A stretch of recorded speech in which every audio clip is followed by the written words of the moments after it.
Hi guys, welcome back to our channel app tutorial. And in this video I'm going to be showing you guys on how you can remove your collection in your Steam account PC. So guys, if you're trying to remove a collection but you don't know how to do so, then this video is for you. So once you open the app, your first step is to look at the top options where you can see store, library, community, and your name. So you simply tap on library and now you'll see options like home, collection, and downloads. Since we're trying to find collections and delete them, you would need to go to collections, and now you would be in this page.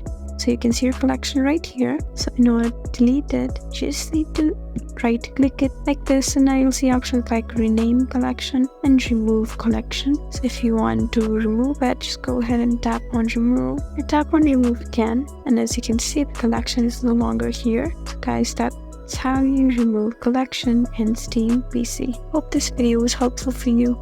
If you found this video helpful, please leave us a like and drop us a comment down below. And if you want more helpful videos like these, then please subscribe to our channel. We'll see you again next time. Thank you for watching.